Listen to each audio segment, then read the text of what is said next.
नमस्कार मित्रों, आप सभी का स्वागत है द स्ट्रैटेजिक फैक्ट्स विद आकाश में। आज हम बात करने वाले हैं अमेरिका और ईरान के संभावित युद्ध के विषय में, या अमेरिका ने जो डील रखने की कोशिश की है उसके संबंध में। यहाँ पे खामोशी से पहले एक गड़गड़ाहट की आवाज सी आ रही है।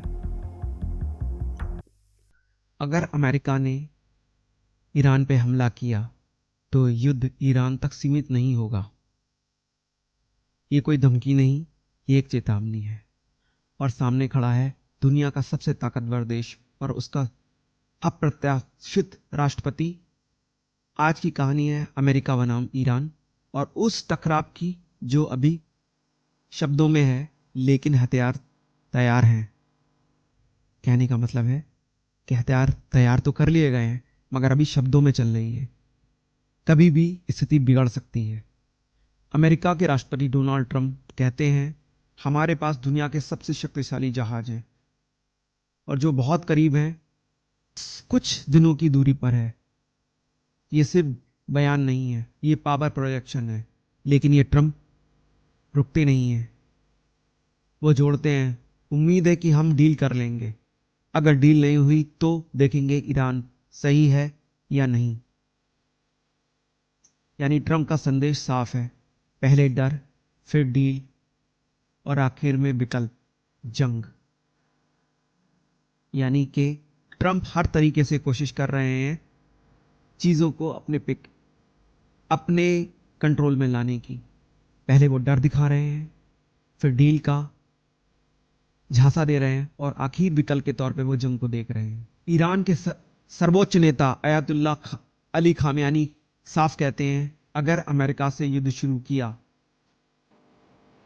तो यह छेती युद्ध नहीं रह जाएगा। ये लाइन सीधी है, कोई भावनात्मक भाषण नहीं, ये कोई डर नहीं, सिर्फ एक साफ संदेश है, ईरान अकेला नहीं लड़ेगा। अब आते हैं उस चेहरे पर जो बंदूक नहीं शब्दों से लड़ रहा है। ईरान के विदेश मंत्री अब्बास अराक्ची कहते हैं हम डील कर सकते हैं और ये काम समय में भी संभव है। लेकिन वो साफ जोड़ते हैं दुर्भाग्य से हमने अमेरिका पर भरोसा खो दिया है। ये झुकाव नहीं है, ये सेल्फ रिस्पेक्ट के साथ बातचीत है। ईरान की शर्तें साफ हैं। ईरान कहता है प्रतिबंध हटें, शांतिपूर्ण न्यूक्लियर प्रोग्राम की इजाजत हो, असंभव मांगों से दूरी। आइए असंभव बातों पर चर्चा करें। ये कहना है ईरान के विदेश मंत्री अरागची का। अमेरिकी aircraft carrier USS Abraham Lincoln अब क्षेत्र के बेहद करीब है। मतलब यह बयान नहीं है, तैयारी भी है। ईरान का जवाब छोटा लेकिन ठोस है।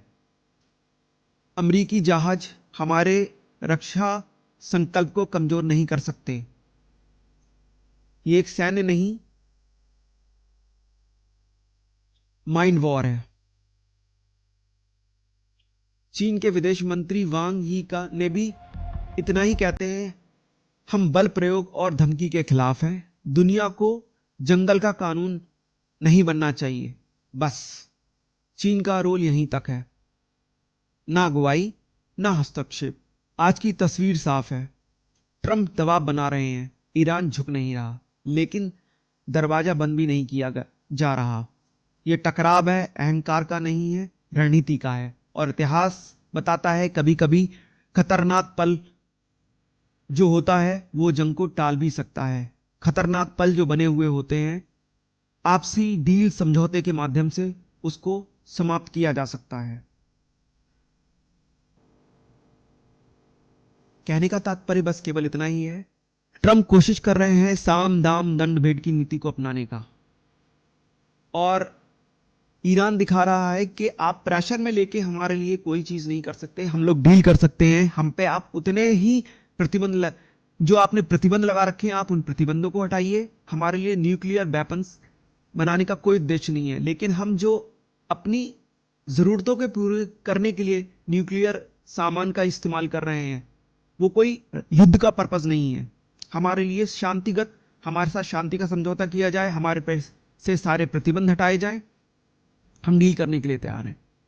तो देखते हैं आने वाले समय में इसका क्या रहता है।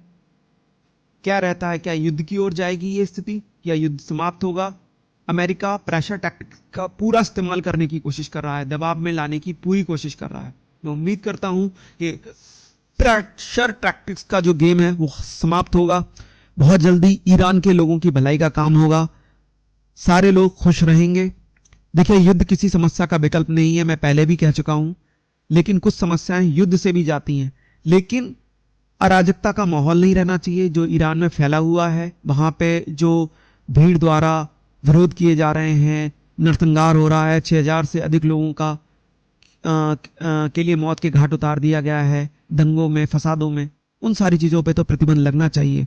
लोगों के लिए स्वतंत्रता का आभास होना चाहिए, महंगाई कम होनी चाहिए, और यह भी जरूरी है कि अमेरिका और पश्चिम के द्वारा जो लगाए गए प्रतिबंध हैं वो कहीं ना कहीं ईरान के साथ हटना चाहिए।